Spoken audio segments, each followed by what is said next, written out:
नमस्कार, कुरुक्षेत्र में आपका स्वागत है और मैं हूं आपके साथ शांतनु त्रिपाठी। यूपी निकाय चुनाव समाप्त हो गया है और इसके अलावा कर्नाटक विधानसभा चुनाव का भी परिणाम सामने आ गया है और इसके बाद आगे की रणनीति क्या होगी, इसको लेकर भी मंथन शुरू हो गया है। और सबसे पहले भारतीय जनता पार्टी ने इसको लेकर प्लान भी तैयार कर लिया है। यूपी निकाय चुनाव के बाद आखिर क्या कुछ प्लान होगा, तो इसको लेकर एक रूपरेखा जो है वो सामने आ रही है कि किस तरह से। और दूसरी बात यह है कि भारतीय जनता पार्टी यानी कि नरेंद्र मोदी सरकार के केंद्र में 9 साल पूरे होने के बाद अब एक बहुत बड़ा कार्यक्रम करने की तैयारी की जा रही है।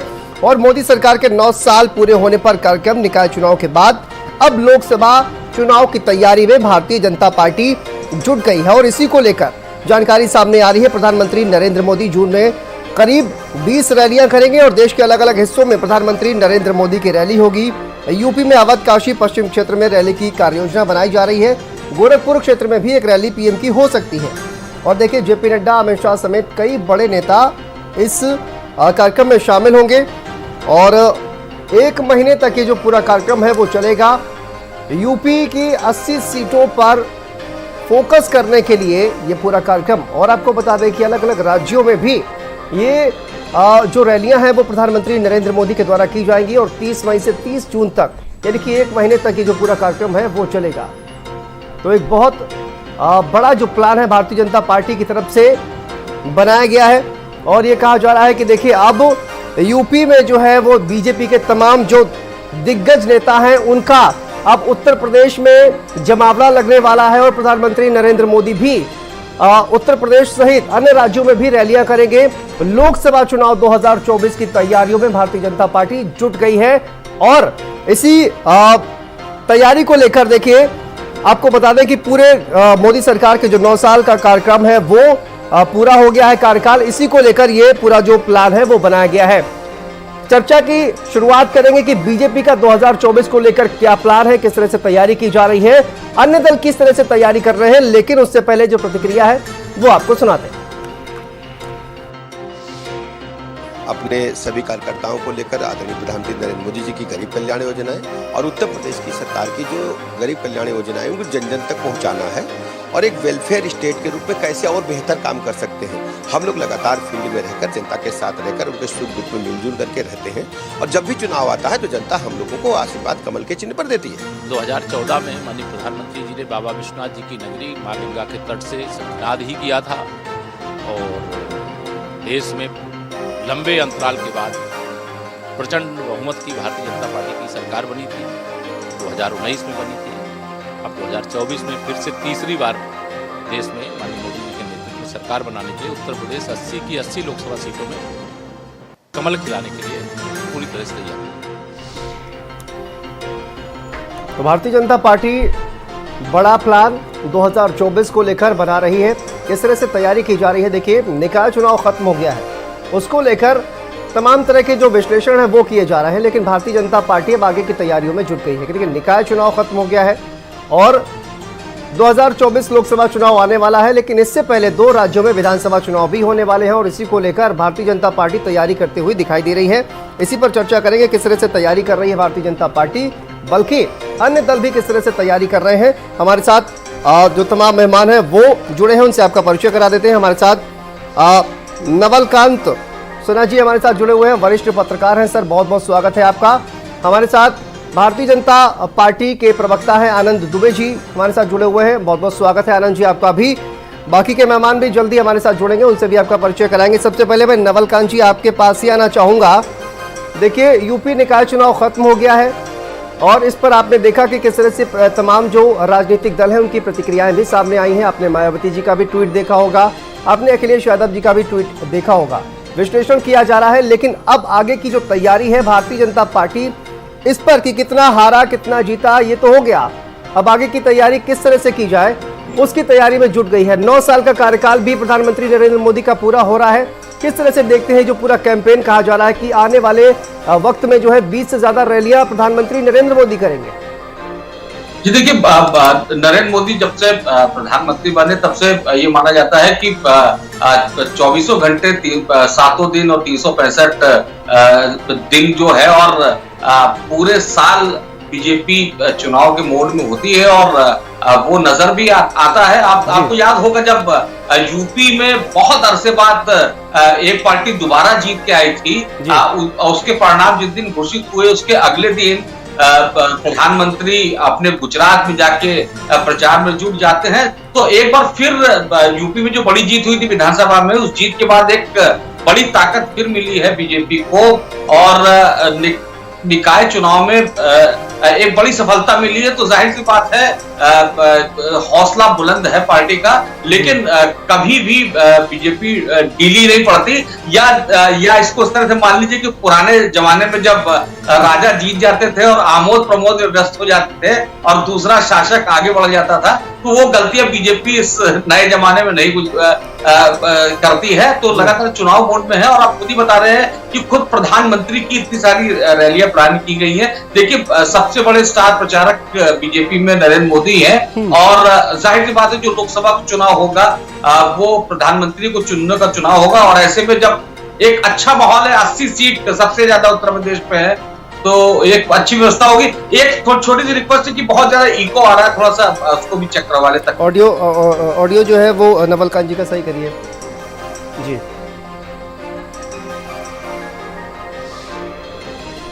जी सर। जी, तो मैं ये कह रहा था कि जिस तरह का बीजेपी का हौसला बढ़ा हुआ है, तो जाहिर सी बात है बीजेपी एक बड़ा टारगेट, काफी समय से बीजेपी के नेता कहते आ रहे हैं कि वो 80 की 80 सीटों को टारगेट कर रहे हैं, वहां पे जीत हासिल कर रहे हैं, जीत हासिल करेंगे। अब वो करेंगे या कर पाएंगे ये तो भविष्य बताएगा, लेकिन उन्होंने साबित भी किया है। अमेठी जैसी कांग्रेस की जो परंपरागत सीट थी, उस सीट को बीजेपी ने जीत के दिखाया है। तो जाहिर सी बात है इस बार रायबरेली भी निशाने पे होगी और जो समाजवादी पार्टी की जो 5 सीटें गढ़ उनका रही है, हालांकि 2 ऑलरेडी बीजेपी उसे छीन चुकी है, बाकी 3 सीट बची है, तो उसको टारगेट करेगी। और पिछली बार जो गठबंधन की वजह से बसपा को सीटें गई थी, उसको भी हासिल करने की कोशिश करेगी। दूसरी तरफ विपक्ष की स्थिति आप अगर देखिए तो बसपा ने इतने सारे कैंडिडेट मेयर के चुनाव में मुस्लिम उतारे थे। जो समाजवादी पार्टी है मुस्लिम वोटों की राजनीति के लिए जानी जाती है, लेकिन इस बार देखिए कि मुसलमानों ने वोट पहले देती थी कि बीजेपी को हराने के लिए वोट देती थी, लेकिन इस बार उसने अपने पसंद की वोट जो है नेता को वोट देने की कोशिश की। इसीलिए कहीं समाजवादी पार्टी को वोट जाता दिख रहा है, कहीं बीएसपी को जाता दिख रहा है, कहीं एआईएम को वोट जाता दिख रहा है। तो जाहिर सी बात है काफी फेरबदल नजर आएगा। जी ठीक है, वापस मैं आऊंगा सर आपके पास। आनंद दुबे जी, मैं आपसे ये जानने की कोशिश करता हूं कि देखिए ये 2024 का जिस तरह से कहा जाए कि एक मिशन है भारतीय जनता पार्टी का, और उसको लेकर ये जो रूपरेखा तैयार की जा रही है, यूपी की 80 सीटें किस तरह से जीती जाए, क्या कुछ प्लान बनाने वाली है भारतीय जनता पार्टी? देखिए, भारतीय जनता पार्टी जिस तरह से उत्तर प्रदेश में पूज्य योगी आदित्यनाथ जी के नेतृत्व में 2017 से लगातार कार्य कर रही है और 2014 से आदरणीय प्रधानमंत्री जी का जो मार्गदर्शन हम लोगों को मिल रहा है, उसको लेकर हम आशान्वित हैं कि 2024 में जब लोकसभा के चुनाव होंगे तो सभी सीटों पर उत्तर प्रदेश के कमल का फूल खिलाने का काम हमारे पार्टी का संगठन, हमारे पार्टी के मेहनतकश कार्यकर्ता करेंगे।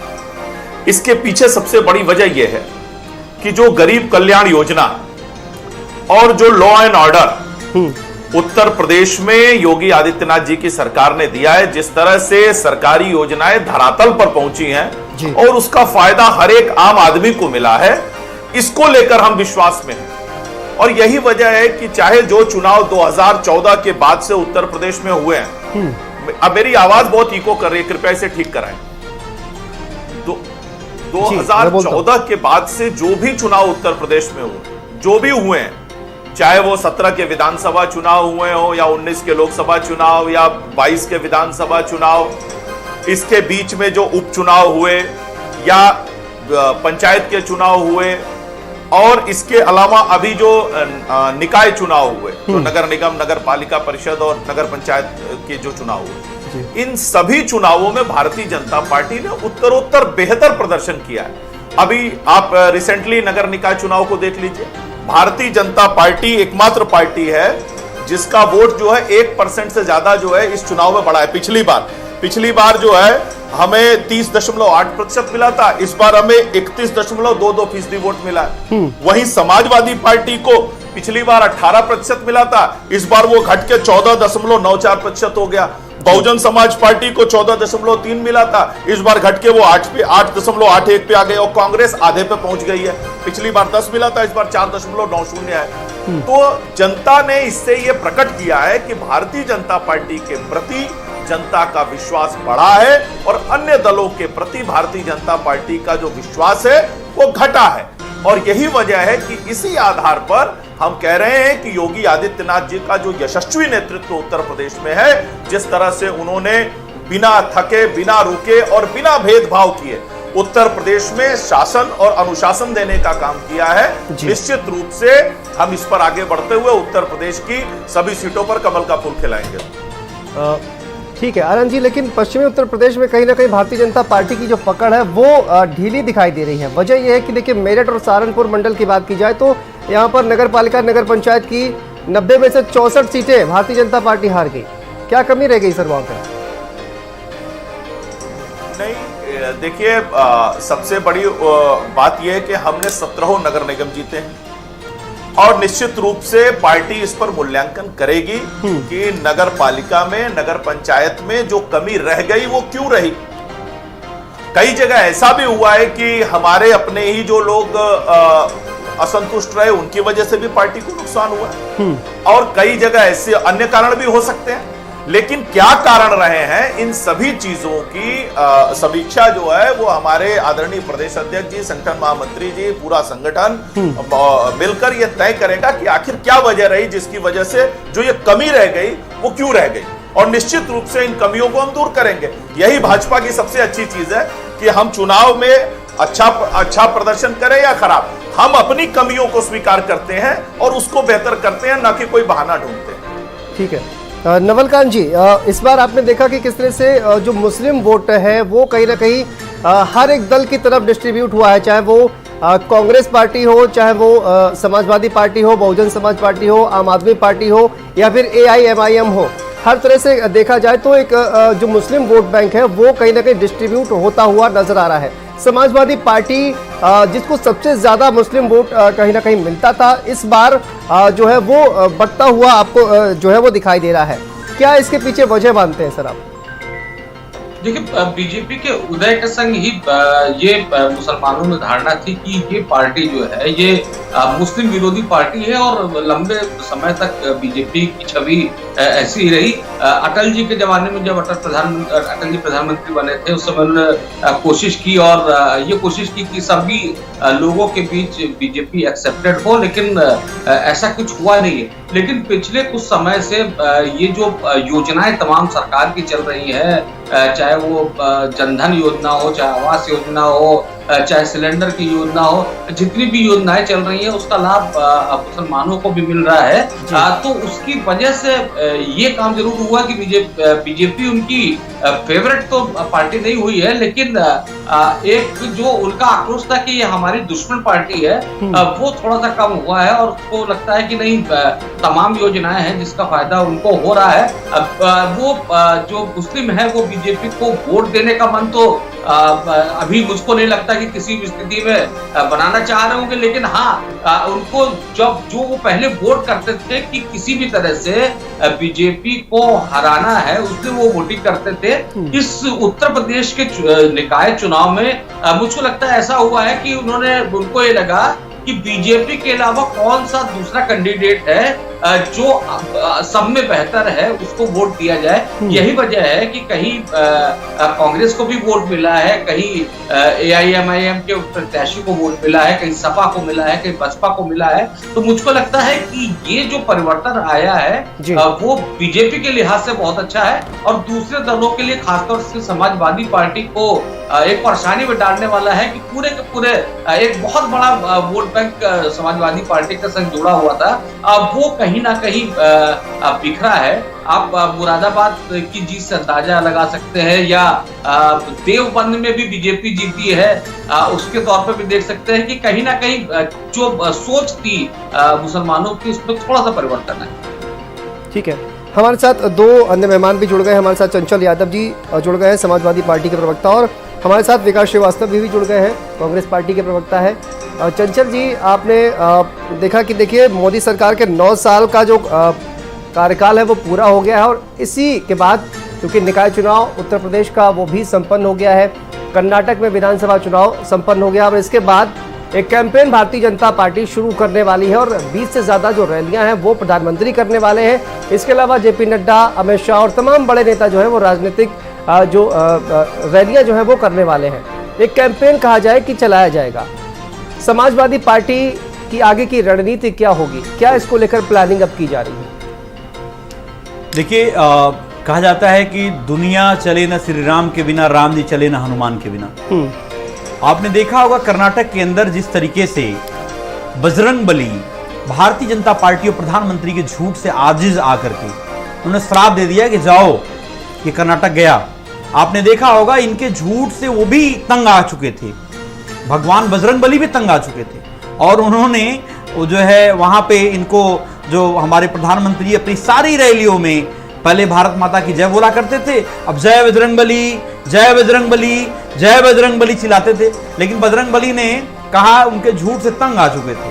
क्योंकि प्रधानमंत्री जी, अगर आपने देखा होगा 9 साल पूरा हो गया है, आप सोचिए पूरे देश में भारतीय जनता पार्टी के द्वारा एक ऐसा परसेप्शन क्रिएट किया जाता है कि सब कुछ जनता में सब कुछ अच्छा है, और जो भी वादे करके ये लोग आए थे, अगर सब कुछ अच्छा है तो जो भी वादे करके आप आए थे जनता के बीच में, उन वादों के ऊपर आज भारतीय जनता पार्टी का कोई नेता, प्रवक्ता, न कोई मुख्यमंत्री, ना हमारे आदरणीय प्रधानमंत्री जी बोलना चाहते हैं। आपको मैं बताता हूं शांतनु जी, आप याद करिए प्रधानमंत्री जी जब भी कभी भाषण हुआ करते थे तो सबसे पहले काला धन की बात किया करते थे, और उसमें कहते थे कि सरकारी नौकरी वालों को जो है कमीशन भी मिल जाएगा, प्रॉफिट भी मिल जाएगा, 10%, 15%। वो पैसा क्या होगा, क्या करेंगे, 15-15 लाख लोग खाते में पहुंच जाएंगे। 100 दिन के अंदर काला धन लाने की बात हुई थी।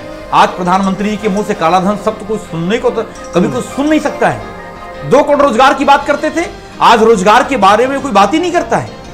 आप सोचिए, आपको याद होगा कि किसानों की आय दुगनी करने की बात होती थी, किसानों की लागत दुगनी कर दी प्रधानमंत्री जी ने पूरे देश में। अगर आपने देखा होगा ये जो सारे वादे, उज्ज्वला योजना की बात होती थी। सुनिए, ये जो सारे वादे किए गए ना, इसका तो परिणाम सामने आ गया ना। अब निकाय चुनाव में सामने आ रहा है, निकाय चुनाव में सामने आ गया, कर्नाटक में सामने आ गया। अब आगे की तैयारी किस तरह से की जाए, इसको लेकर निकाय चुनाव जो है लोकल मुद्दों के ऊपर चुनाव होते हैं, और निकाय चुनाव में अगर आपने देखा होगा, इस तरीके से देखा जाए तो बहुत सारे निर्दल लोग भी जीते हैं। वो कौन सी पार्टी का आप काउंट करोगे, आप मुझे बताओ। अगर निकाय चुनाव का आप आधार मानते हो तो कौन सी पार्टी का आप काउंट करोगे? जब भारतीय जनता पार्टी की 9 लोकसभा सीटें हुआ करती उत्तर प्रदेश में, जब बीजेपी के पास 50 विधायक भी नहीं हुआ करते थे, तो भी इनके पास नगर निगम कब्जा हुआ करता था। तो ऐसी बात नहीं। सुनिए, ये अखिलेश यादव जी ने कहा जितने भी निर्दलीय विधायक जीते हैं भारतीय जनता पार्टी के खिलाफ जीते, सभी प्रत्याशियों को हार्दिक बधाई जी। एकदम इस तरह से कहा जाए कि बधाई दे रहे थे निर्दलीय प्रत्याशियों को भी। मैं बात पे आ रहा था, तब से आपने पूछ लिया। मैं ये कहना चाह रहा हूं कि आपने देखा होगा जिस तरीके से भारतीय जनता पार्टी की सरकार में, चाहे सेंटर हो चाहे यहाँ पे, भय भूख भ्रष्टाचार का माहौल है। कोई रोड पे चले जाओ, शांतनु जी, मैं तो दिन भर ट्रैफिक में फंसा रहा, किसी रोड पे चले जाओ, ट्रैफिक 6 साल हो गया आदरणीय मुख्यमंत्री जी को हमारे यहाँ, एक भी काम सरकार द्वारा नहीं किया गया। अभी अस्पताल में केजीएमसी गया था, बस से बदतर हालात से गुजर रहा है। आपको अस्पतालों में बेड की व्यवस्था नहीं है, और इन सारे मुद्दों को हम लोग जनता के बीच में लेके जा रहे हैं। और आपको सुन लीजिए, इन सारे मुद्दों को लेकर हम जनता के बीच में जाएंगे और इनके झूठ का पर्दाफाश करेंगे। ठीक है, जिससे मैं ये कह रहा हूं सर, आगे का कैंपेन क्या होगा, एक लाइन इस पर तो बोल दीजिए। देखिए, आगे का कैंपेन हमारा सिंपल सी बात है। मैंने स्पष्ट पहले बताया कि जो भी भारतीय जनता पार्टी के लोग पहले कहा करते थे प्रधानमंत्री जी हमारे 60 साल बनाम 60 महीने मांगते थे, अब तो 108 महीने पूरे हो गए। आज 108 महीने पूरे हो गए आपके, और ये इन्हीं बातों को लेकर के हम जाएंगे भाई। जो लंबी लंबी लच्छेदार बातें होती थी, वो जनता जो है हमारे, जो आप अच्छे दिन की बात करते थे, हमारे बुरे दिन लौटा दो आप। जो हमें 70 रुपए में डीजल पेट्रोल मिल जाया करता था, अब 110 रुपए मिलता है।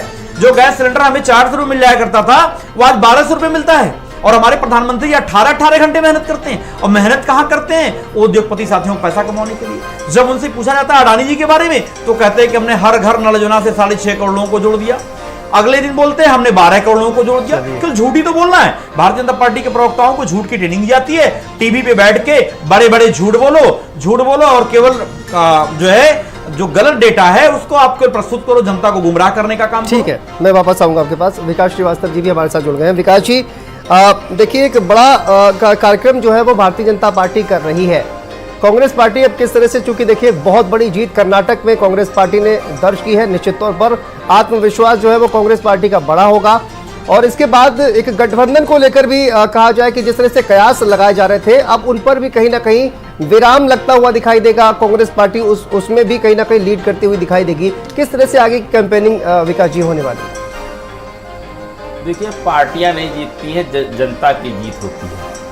जनता ने जिस विचारधारा को स्वीकार किया उस जनमत को हमने स्वीकारा और शांति से हम लोग अपना काम करते रहे। पार्टियों की विचारधारा और उनके काम तय करते हैं कि जनता के साथ कौन है, जनता को लूटने और ठगने और झूठ बोलने वाले लोग कौन हैं। इन 9 वर्षों में भारतीय जनता पार्टी का जो अहंकार था, जो झूठ था, फरेब था और भारतीय संविधान के जिस तरीके से धज्जियां उड़ाई जा रही थी, भारतीय लोकतंत्र को जिस तरह कमजोर किया जा रहा था, उससे जनता का 60% मोह पहले ही भंग था।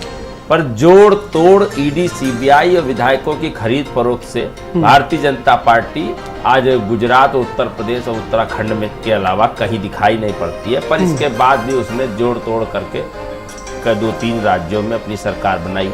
जनता ने इनको 3 ही 4 साल बाद ही नकार दिया था। कर्नाटक में पिछले चुनाव में ही नकार दिया था, मध्य प्रदेश में नकार दिया था, महाराष्ट्र में नकार दिया है। पर जिस तरह लोकतंत्र की लूट और का नंगा नाच भारतीय जनता पार्टी खेल रही है, ये लड़ाई कांग्रेस, सपा, बसपा या कोई विरोधी दल विपक्ष नहीं लड़ रहा। ये लड़ाई जनता लड़ रही थी और जनता को पूर्ण विश्वास जिसके साथ होता है उसके साथ जाती है जनता। और कर्नाटक की जनता को भूरी भूरी प्रशंसा, बहुत बहुत कोटि कोटि धन्यवाद कि लोकतंत्र की जो बयार थी, राहुल गांधी जी ने जो भारत जोड़ो यात्रा का आगाज किया था साउथ इंडिया से, कन्याकुमारी से, और उसमें सबसे पहले साउथ इंडिया की जनमानस ने इस नफरत और विघटन की जो आग है उसको बुझाया और मोहब्बत की दुकान खोली और एक एक व्यक्ति उसका खरीदार है। और आज मोहब्बत जीती है, नफरत और विघटन हारा है। इसलिए इस पूरे देश में एक मैसेज गया है और खास तौर से उत्तर प्रदेश ने इसका सबसे जबरदस्त मैसेज दिया। टेक्निकली बीजेपी तो चुनाव जीती, पर तनु जी सच्चाई यह है कि 30%, 31%, 35%, 32%, 34% ये साबित करता है कि 65 से 70%, 26 करोड़ का जो उत्तर प्रदेश का जनमानस है, उसने भारतीय जनता पार्टी को पूरी तरीके से नकार दिया है। नगर निगमों में हैसियत रखने वाली भारतीय जनता पार्टी जो शहरी क्षेत्र में संघर्ष कर रहे नौजवानों को, परिवारों को सड़क, नाली और नफरत विघटन की सोच में फंसा करके जो राज करती रही 25 साल से, आज उसकी कलाई भी खुल रही है। दिल्ली से शुरू हुआ यज्ञ अब देखिए उत्तर प्रदेश में एक श्री की ओर बढ़ चुका है, क्योंकि 30% वोट, ये तो सबसे बड़ी शर्मनाक सरकार की कारस्तानियां दिखाई पड़ रही हैं। और इस आजादी के बाद ये उत्तर प्रदेश में पहली ऐसी सरकार है जिसने लोगों का वोटिंग राइट छीना। पहले षड्यंत्र किया, अति पिछड़ों का वोटिंग राइट छीना।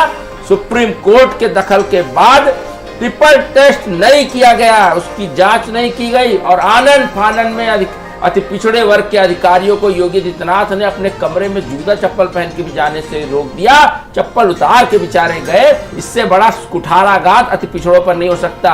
और इसके बाद जब वोट का दिन आया तो वोट के दिन में साफ साफ देखिए वोट प्रतिशत क्यों गिरा।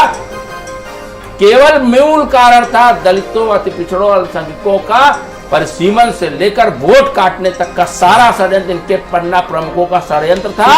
और ये घातक है इस लोकतंत्र के लिए, इस देश के लिए। टेक्निकली तो भारतीय जनता पार्टी जीती, पर वह हताशा, निराशा ने योगी आदित्यनाथ ने कानून को हत्या करके आज ये लोकतंत्र की हत्या किया है, लोकतंत्र का गला दबाया है। और इसमें हम आरोप लगाएंगे कि एक संवैधानिक संस्था चुनाव आयोग उसने अपने धर्म का, नैतिक धर्म का पालन नहीं किया। और ये विषय है और ये विषय कभी शांत नहीं होगा। चुनाव के बाद जब भी सरकार निजाम बदलेगा तो इस सवाल का एक एक वोट को काटने का जो षड्यंत्र किया गया है उसका हिसाब लेगी कांग्रेस पार्टी। ठीक है आनंद दुबे जी, देखिए आरोप लग रहे हैं कि आपने जो है अधिकारियों के द्वारा चुनाव के नतीजे बदले गए हैं इस तरह से। और अखिलेश यादव जी का एक ट्वीट जो है वो भी सामने आया। उन्होंने कहा कि मैनपुरी बेवर की घटना का उन्होंने जिक्र किया। उन्होंने कहा कि मैनपुरी बेवर में नहीं बल्कि पूरे उत्तर प्रदेश में सीडीओ व अन्य अधिकारियों के द्वारा चुनावी नतीजे बदले जाने की खबर से जनाक्रोश है और इसका तुरंत संज्ञान लिया जाए और करप्ट ऑफिसरों का न केवल निलंबन हो बल्कि फास्ट ट्रैक जांच कर इन्हें नौकरी से भी बर्खास्त किया जाए। ये आरोप जो है वो अखिलेश यादव जी भी लगा रहे हैं। आनंद जी, देखिए, अखिलेश यादव जी के पास सिवाय आरोप लगाने के कुछ बचा भी नहीं। उत्तर प्रदेश की जनता ने उनकी वो हाल करके छोड़ा हुआ है कि उनके पास सिवाय आरोपों के कुछ बचा नहीं। अभी समाजवादी पार्टी के प्रवक्ता जो है कह रहे थे कि बजरंग बली, अरे हम तो हमेशा लेते हैं, कलयुग केवल नाम आधारा, सिमर सिमर नर उतरा ही पारा। लेकिन हमें इस बात की खुशी है कि इसी बहाने समाजवादी का पार्टी के प्रवक्ता और समाजवादी पार्टी के नेता भी भगवान राम और बजरंग बली का नाम लेने लगे हैं। ये भारतीय राजनीति के लिए बड़ा शुभ संकेत है और बहुत सुखद स्थिति है। अब मैं आता हूं, इन्होंने कर्नाटक की बात की समाजवादी पार्टी ने, लेकिन उत्तर प्रदेश पे कुछ नहीं बोले। उत्तर प्रदेश में ये एकदम साइलेंट हो गए। उत्तर प्रदेश में, अरे हम तो कर्नाटक में चुनाव हारे हैं, हम स्वीकार करते हैं कि जनता की सेवा में कहीं कोई कमी रही है, इस वजह से हम उस चुनाव को हार गए। हम कोई आरोप नहीं लगाते, हम कोई बहाना नहीं बनाते, हम स्वीकार करते हैं कोई कमी रही होगी, चुनाव हारे हैं, उसकी समीक्षा करेंगे, उसको दूर करेंगे और आने वाले चुनाव में फिर से जनता का विश्वास हासिल करके दिखाएंगे। लेकिन चुनाव हारने के बावजूद भी मैं आपको एक चीज बताता हूं, भारतीय जनता पार्टी को पिछले विधानसभा चुनाव में 36.7% मतदान वोट मिला था और इस बार 35.7%, यानी हम 1% से भी कम मतदान, 1% के आसपास जो है हमारा वोट केवल घटा है। और कांग्रेस पार्टी चुनाव जीती है, उसको मुबारकबाद है, लेकिन हमने अपने विश्वास को, वोट बैंक को कर्नाटक में बचा के रखा है। लेकिन आप उत्तर प्रदेश आ जाइए, कांग्रेस पार्टी जो 2018 में 2017 में जब निकाय के चुनाव हुए थे 10% उनका वोट प्रतिशत था, इस समय यह घट के 4.9% हो गया। समाजवादी पार्टी जो 18% थी पिछले बार, इस बार घट के 14.94% आ गई। तो जनता आप पर उत्तर प्रदेश में विश्वास नहीं कर रही है, आपके झूठ को समझ रही है। समाजवादी पार्टी ने कहा कि इनके प्रवक्ता का डेटा झूठा है। अरे जनता हमारे डेटा पर यकीन करती है, आपके बेटा पर नहीं करती है। ये इस बात को आपको समझना होगा। उत्तर प्रदेश में जिस तरह से योगी आदित्यनाथ जी के मार्गदर्शन में, अगुवाई में उत्तर प्रदेश में भारतीय जनता पार्टी की सरकार काम कर रही है। आप लगातार चुनाव पर चुनाव हार रहे हैं, हर चुनाव आप हार रहे हैं, लेकिन बहाना बना रहे हैं, झूठ बोल रहे हैं। आपको एक चीज और बता दूं, मेयर की आधी 17 में से आधी सीटें ऐसी थी जहां समाजवादी पार्टी सेकंड फाइट में भी नहीं थी, और जहां भी हारी है कौन सा डेटा लेके बैठे हो? कई जगह लाख वोट, कौन सा व्हाट्सएप इंडस्ट्री का ज्ञान लेके बैठे हो गया जो सुबह सुबह आपके व्हाट्सएप मोबाइल पे आता है भारतीय जनता पार्टी के द्वारा? अरे हम कह रहे हैं अगर मशीनरी का दुरुपयोग होगा, अरे क्या कहां से आपको इतनी सीटें मिल गई? आनंद भाई, नगर पालिका में, नगर पंचायत में आपको सीटें मिली है, क्या आप उनको खारिज करते हैं? यानी अगर जहां आप जीत गए वहां ठीक है, जहां आप जो डेटा प्रस्तुत कर रहे हो सही है। वो कर्नाटक में आप जीत गए, कर्नाटक में आप जीत गए तो सब ठीक। अभी आप कर्नाटक हार जाते तो आप कहते हैं हम ईवीएम हैक हो गई, प्रशासन ठीक है, गया। ठीक है आनंद जी, चंचल जी का, हार गए तो ईवीएम। चंचल जी के पास भी डेटा है, उनका भी डेटा सुन लेते हैं। ठीक है चंचल जी, जवाब दीजिए। इनको सब जानकारी नहीं है और जानकारी करके बैठना चाहिए। पहली चीज है जो आपको जीत का घमंड है, मैंने अभी स्पष्ट बोला है, आप जिस तरीके से लोकतंत्र की लूट हुई है, मैं एक एक सीट बता देता हूं।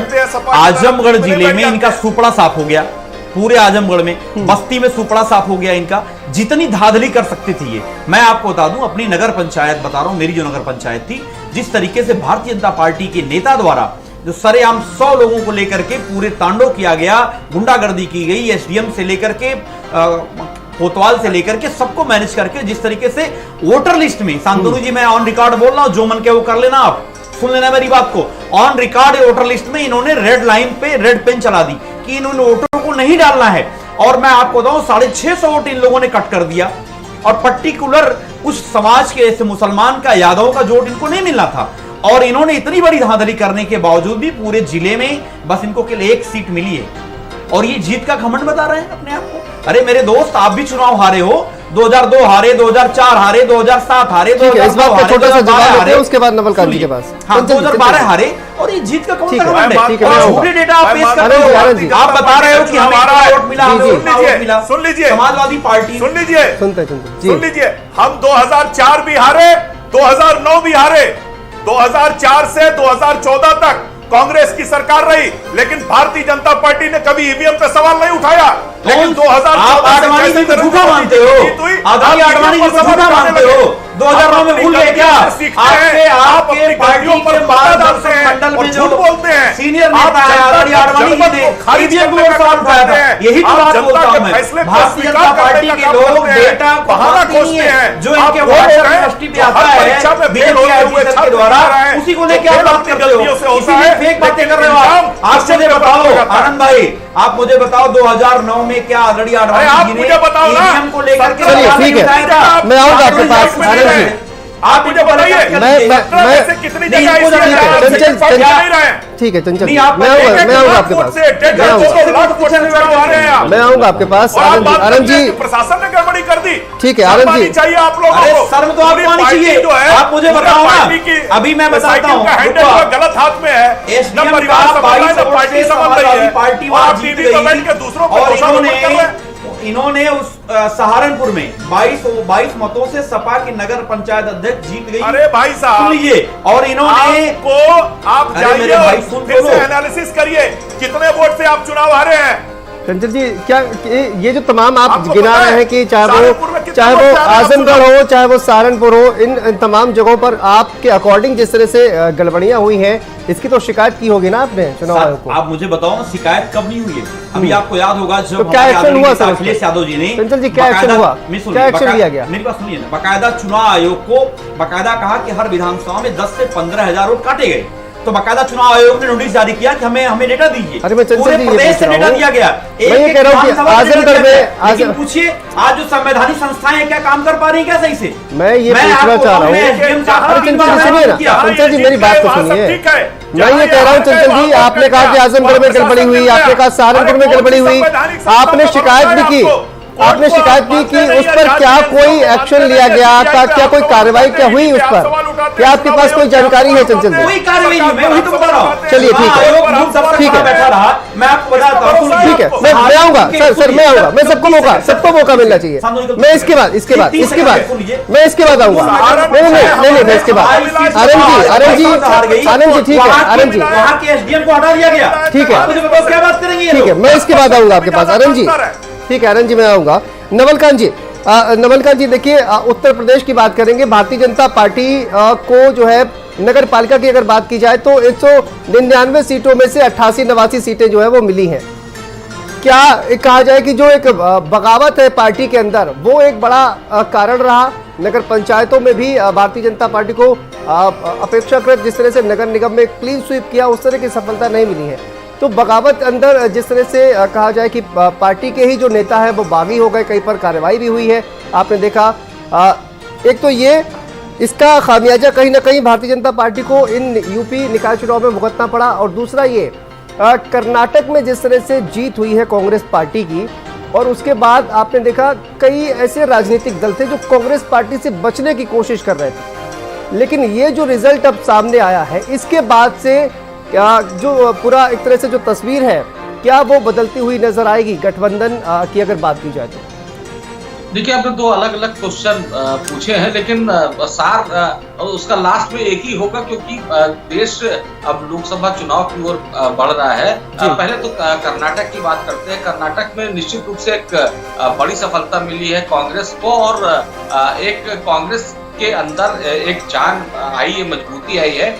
तो मेरे ख्याल से ये विपक्ष को एक करने की दिशा में बजाय फायदा के नुकसान होता नजर आ रहा है। आप देख रहे होंगे, पहले नीतीश कुमार निकल रहे थे, लोगों से मिल रहे थे, यही ममता बनर्जी ने भी कोशिश की, अखिलेश यादव भी कोलकाता गए थे, तो एक विपक्षी एकता की बात हो रही थी। लेकिन अब जब कांग्रेस जीत गई है, कांग्रेस के नेताओं ने जिस तरह के बयान दिए हैं कि देश के अगले प्रधानमंत्री राहुल गांधी हो सकते हैं, तो मुझको लगता है कि एक कोशिश जो विपक्ष की दूसरी पार्टियां हैं, अब उनको लगेगा कि अगर कांग्रेस ही सब हथियाने जा रही है तो हम लोग की मेहनत की क्या जरूरत। तो मुझको लगता है कि एक जो फूट है वो बनी रहेगी। मुझको लगता है कि कांग्रेस का बड़ा दिल दिखाना चाहिए और दूसरे नेताओं को आगे करना चाहिए, तो उस लिहाज से उनको फायदा होगा। अगर सभी दल, जैसे मान लीजिए उत्तर प्रदेश का उदाहरण है, अगर उत्तर प्रदेश में सपा अलग लड़े, बसपा अलग लड़े, कांग्रेस अलग लड़े, तो आपने देखा होगा इसी नगर निकाय के चुनाव में वोटों का बंटवारा हुआ है, तो वो वोटों का बंटवारा फिर होगा। तो मुझे लगता है कि अगर सब मिल के लड़ेंगे तो बीजेपी के लिए एक बड़ी चुनौती होंगे। दूसरी बात जो आपने बात की नगर पंचायतों की और नगर पालिकाओं की, जो बीजेपी की जो बहुत सारी सीटों पे हार हुई, तो आप पिछला अगर आंकड़ा देखेंगे तो उसमें बीजेपी की और कम सीटें जीती थी, समाजवादी पार्टी की सीटें ज्यादा थी, लेकिन बीजेपी ने अपनी सीटें बढ़ाई हैं। और जहां तक बागियों का सवाल है, तो निश्चित रूप से किसी भी दल में एक क्षेत्र हो, चाहे वो सभासदी का क्षेत्र हो, चाहे वो विधानसभा का विधायक बनने का क्षेत्र हो या सांसदी का क्षेत्र हो, सब जगह 4-5 लोग वोट अपना टिकट चाहते हैं और टिकट किसी एक को मिलता है। तो कई जगह बगावत भी होती है, भीतरघात भी होती है और उसका पार्टियों को नुकसान भी उठाना पड़ता है। लेकिन बीजेपी में एक स्ट्रेटेजी के तहत काम होता है, कॉर्पोरेट सेक्टर की तरह काम होता है कि किसको टिकट देंगे तो कौन कौन बुरा मानेगा, किस किस को कैसे मैनेज किया जाएगा। तो वो तमाम तरह की कोशिशें की भी थी, लेकिन इतने सारे छोटी छोटी पंचायतें थी कि सब जगह करना संभव नहीं था। तो मुझको लगता है कि बीजेपी का ओवरऑल रिजल्ट बहुत अच्छा रहा है और बीजेपी को एक मजबूती देने वाला मुझको नजर आ रहा है।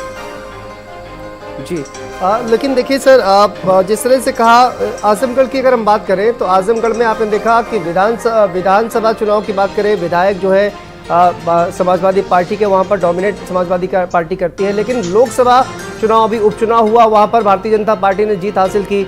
और तो ये लोकसभा चुनाव कितना डिफर रहेगा अगर बात की जाए ये निकाय चुनाव को लेकर या फिर विधानसभा चुनाव को लेकर, कितना फायदा मिलने वाला है यहाँ पर?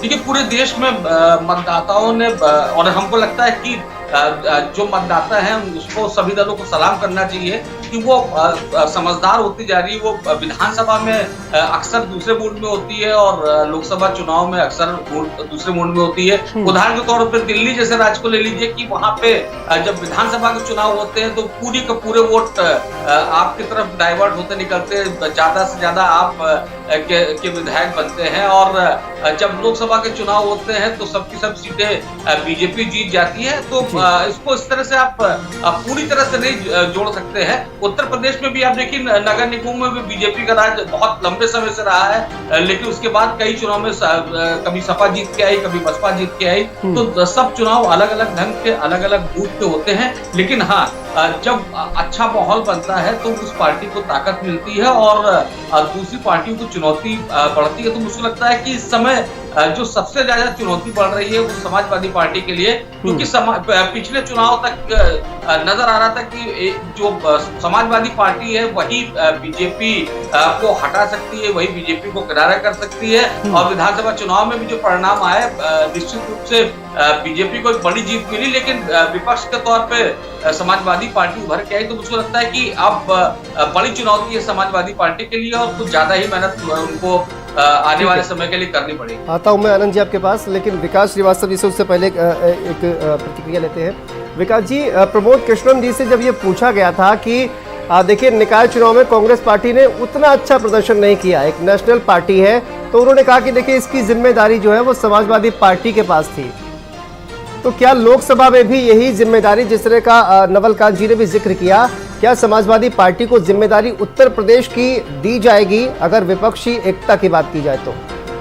विकास जी, जो हवाला आपने दिया वो कांग्रेस पार्टी का अधिकृत बयान नहीं है। कांग्रेस पार्टी नगर निकाय चुनाव को स्थानीय नेताओं के सहारे लड़ती है और स्थानीय नेता ही इसके रणनीति तय करते हैं। पार्षदी का चुनाव हो, नगर निगम का चुनाव हो, नगर पालिका का चुनाव हो, उस अभी तक तो पिछला जो इतिहास है कांग्रेस पार्टी का आपने देखा, बहुत ज़्यादा कभी भी राष्ट्रीय और प्रदेश नेतृत्व ने कभी अपनी भूमिका नहीं तय की। ये स्थानीय जिला इकाइयों का चुनाव होता था। नगर निगमों में जरूर कहीं कहीं विवाद होता है तो प्रदेश नेतृत्व उसमें से अपनी राय सलाह देता है। जी।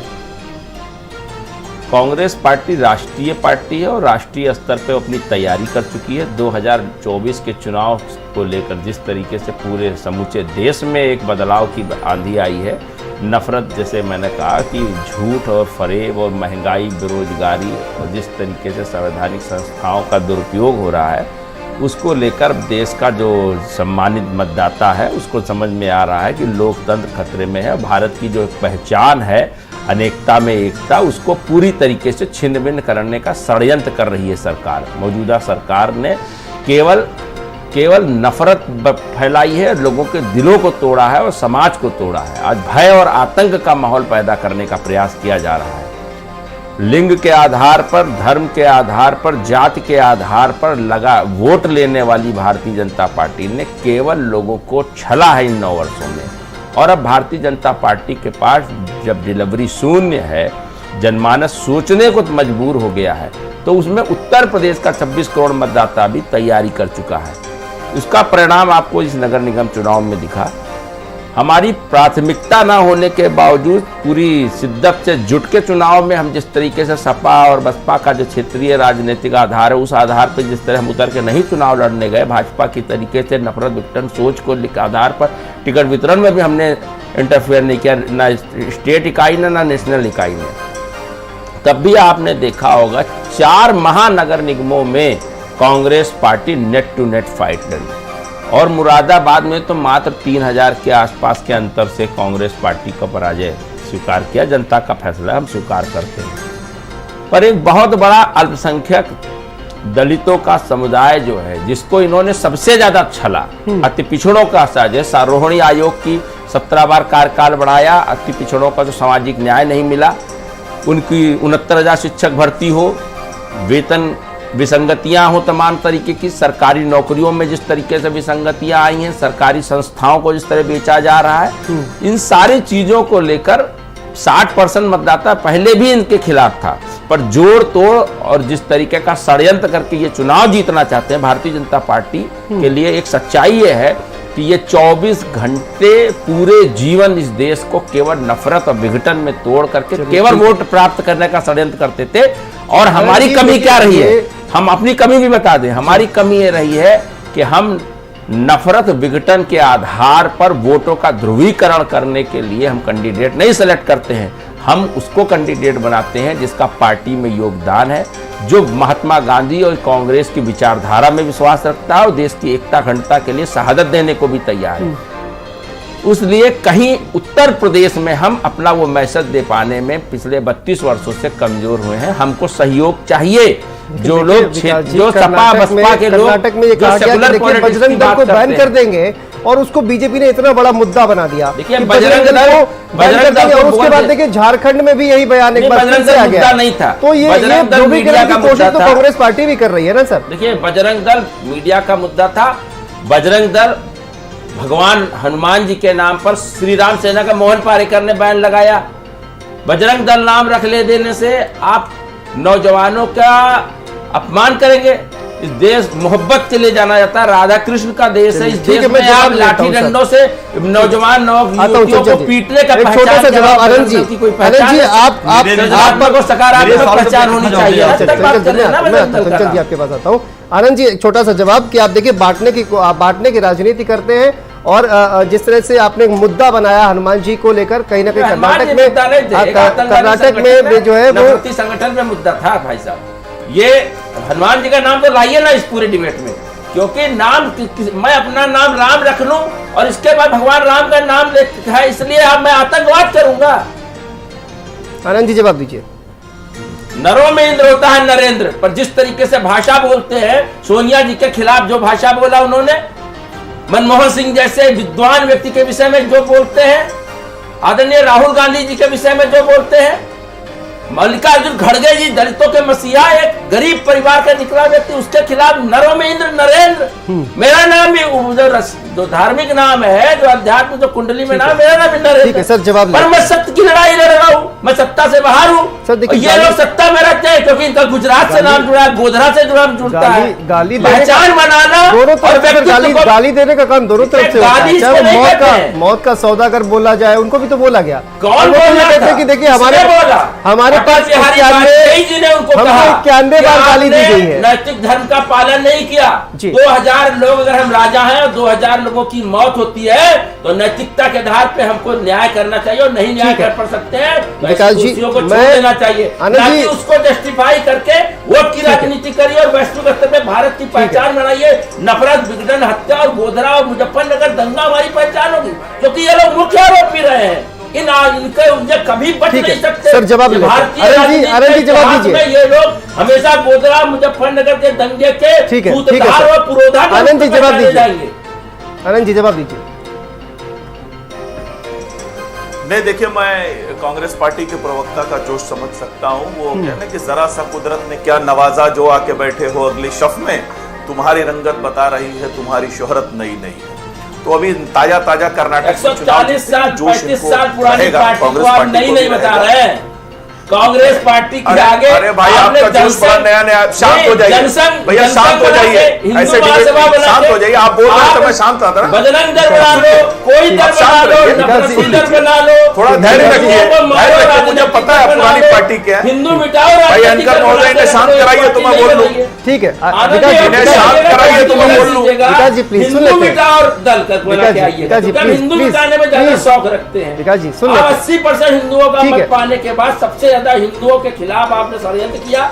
नौकरी, बेरोजगारी, विकास जी, महंगाई जवाब नहीं से देते हैं ना सबसे सर। ज्यादा मार भैया, इन्हें शांत कराइए या मैं डिबेट छोड़ विकास जी, देता हूँ। ठीक है, ठीक है, आप अगर बोलिए। आपको इन्हीं को बोलने का मौका विकास जी, देना है तो सुन आप ले बोलिए। ना, विकास जी, आपको अरे झोला आप बोलने का समय आ गया है। आप बोल रहे थे वो सुन लेते ना। आपसे देश को उम्मीद भी नहीं है कि आप रहेंगे डिबेट पर। ठीक है, विकास जी, आपके मुद्दे मैं आ रहा हूँ, पर मैं आ रहा हूँ, देखिए, चंचल आप जी। गोला उठा के भागेंगे। ठीक है, आनंद जी बोलिए। विकास जी, सुनते हैं अब, जवाब दीजिए विकास जी का। जी, इन्होंने कहा नफरत और देश में नफरत की राजनीति, लोकतंत्र खतरे। शायद विकास जी को नहीं पता है कि 90 बार से ज्यादा राष्ट्रपति शासन लगाया है कांग्रेस पार्टी ने और चुनी हुई सरकारों को आरएसएस बर्खास्त बीजेपी करने के का काम खिलाफ। कांग्रेस पार्टी ने किया है। आरएसएस बीजेपी और छोड़िए, नफरत के शांत खिलाफ। रहिए, आपकी शांत नफरत के रहिए। खिलाफ लगाया और है भारत का राष्ट्रपति बंटवारा सुनिए कराने विकास वाले, जी, आप मुझे भारत के आप दो बोले टुकड़े तो कराने सुन वाले लेते हैं। और लोगों की हत्या कराने वाले, सिखों का नरसंहार कराने वाले, श्यामा पूरे देश प्रसाद में हिंदू मुखर्जी ने मुसलमान के उसी दंगे मुस्लिम कराने लीग वाले, के साथ ऐसे 1939 में कांग्रेस सरकार पार्टी बनाई के थी। जगदीश टाइटलर, आपने सज्जन टू नेशन कुमार को, थ्योरी जगदीश 1939 में टाइटलर, ही दे दिया सज्जन था। जो कि आपने ही भारत से आजादी के आंदोलन को बंद किया था। सरकार के आरोपी मुस्लिम लीग के साथ गले मिले आप, पश्चिम बंगाल में सरकार बनाई आपने।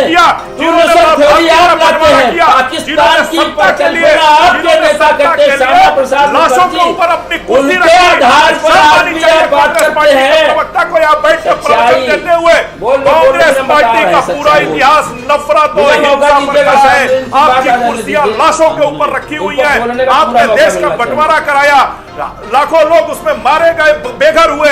इसके अलावा सिखों का नरसंहार कराया, देश आपने पर कराया। हत्याएं कराई। अभी भी वो भागा हुआ है भिंडरवाला का साथी, पकड़ नहीं पा रहे हो। बैठ गई और भाषण दे अतीक रही है। अहमद के नाम आप पर भाषण चुनाव दे रहे हैं जीते यहाँ पे। नगर निगमों का, पर वो चलिए चंचल जी, बताओ। छोटा सा जवाब। भिंडरवाला का जो साथी जगदीश भागा हुआ टाइटलर उसको और मोदी सज्जन जी कुमार पकड़वा कौन नहीं पा है? रहे हैं। जगदीश टाइटलर और सज्जन कुमार कौन है? और वो पकड़ गया। जिनको ठीक। मंत्री बनाया, जिनको चंचल जी सांसद बोलिए, बनाया, चंचल जी बोलिए। देखिए, कोर्ट ने उनको जेल भेजने का काम किया। सिख भारतीय दंगे के जनता पार्टी के आरोपियों लोग को। सच बताओ तो ये राजीव लोग भड़क गांधी क्या जाते हैं। कहते थे? बड़ा क्योंकि पेड़ सच हिलता से है इनको तो धरती नफरत है। कांपती है। सच तो सुनना भी हजारों पसंद नहीं लोग मार करती ये दिए लोग। गए, आप इनसे बड़े अगर पेड़ से पूछा धुआं कर रहे जाए हैं। कि अभी और यहाँ बैठ के सहारनपुर बड़ी-बड़ी बातें कर रहे हैं। बेहट की एसडीएम नफरत की जो बीज है बोने वाली रम्या कांग्रेस आर पार्टी, को इन्होंने नफरत क्यों की हटाया? बीज बोने वाली समाजवादी पार्टी कांग्रेस 22 और हत्या चुनाव जीत कराने गई वहां वाली पे नगर कांग्रेस पंचायत पार्टी, में। नरसंहार कराने वाली नगर कांग्रेस पंचायत पार्टी। में 22 और चुनाव जम्मू जीत गई। कश्मीर में हिंदुओं का कत्लेआम शांत हो होता जाओ है, भाई, कांग्रेस आनंद पार्टी भाई। खामोश रही। आनंद भाई शांत हो जाइए, आनंद लीजिए, बैठिए। ठीक है, आनंद जी, आनंद जी, आनंद भाई शांत हो जाइए, जवाब दे दीजिए। चुप हो जाती है। आनंद भाई सही है, है, अटैक हो गया। अरे मैं बोल रहा हूँ ठीक भैया। है, मैं जवाब देता हूँ। सुनिए, चंचल जी, नहीं। आप अपना सवाल सहारनपुर का सवाल नहीं, पूछिए। देखिए आनंद भाई, मुझे एक चीज बताओ, जो हमारे मुख्यमंत्री जी का जीरो टॉलरेंस है और सहारनपुर की बेहट की जो एसडीएम रम्या आर को आपने इसलिए हटा दिया कि वहां पे 22 वोट से समाजवादी पार्टी जीत गई, जो आपकी लूट में शामिल नहीं है। ठीक है, जो जवाब देते हैं, आपकी लूट में शामिल नहीं है, टाइम की वो आपको कमी है, मंजूरी चंचल नहीं जी, है। वक्त की कमी है। मैं आप मुझे बताओ, जवाब जवाब देता दोगे हूं, आप? लेकिन आप सोचो, बस पूरे प्रदेश में एक घटना नहीं है, पूरे प्रदेश में ऐसी कईयों घटनाएं हैं। ठीक है, मैं अब जवाब देती हूं। के पक्ष में समाज आ गए अतीत पे ना, हुई, मुझे पता है आप अतीत पे आ जाओगे। सर, अभी आप सोचो जितना आपने नंगा नाच किया प्रयागराज के अंदर, अभी जो तीनों अपराधी जो मारे हैं कौन लोग हैं आप बता नहीं पाए। अभी आपने न तो अभी वहां के दो पकड़े गए हैं। आनंद जी वो ये कह रहे हैं कि एसडीएम को क्यों हटाया गया सहारनपुर में एसडीएम को क्यों हटाया गया? पहले 47% मिलेगा। आनंद जी वो ये कह रहे हैं कि सहारनपुर में एसडीएम को क्यों हटाया गया? आपको पता है प्रयाग? अरे इसका जवाब दो, आपने मैंने पूछा है। क्या कह रहे हैं? वो ये कह रहे हैं कि एसडीएम को सहारनपुर में क्यों हटाया गया? उनको डीएम ऑफिस अटैच कर दिया गया।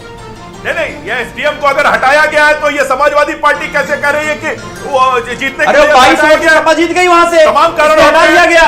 जो आपकी रूट में शामिल नहीं है, आपको मंजूरी नहीं है हटाना। एक जीरो टॉलरेंस है। जो आपकी रूट में शामिल नहीं है वो आपको पसंद नहीं है। मतलब ये हमारे मुख्यमंत्री जी का जीरो टॉलरेंस यही है। आपने मुद्दा शक्ति ना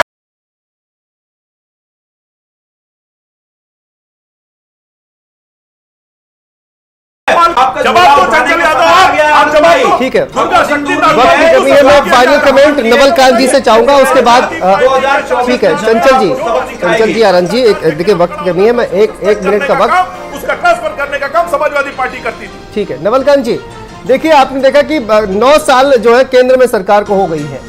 उत्तर प्रदेश की बात की जाए तो 2017 से लगातार जो है वो बीजेपी की सरकार है।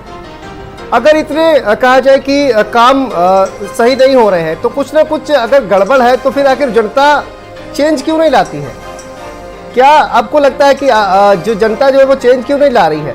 समाजवादी पार्टी जिस तरह से मुखर होकर कहा जाए कि चुनाव लड़ना चाहिए निकाय चुनाव में, वो कहीं ना कहीं नजर नहीं आई है। ये एक फैक्ट है, ये कहीं ना कहीं कांग्रेस समाजवादी पार्टी को भी ये स्वीकारना पड़ेगा।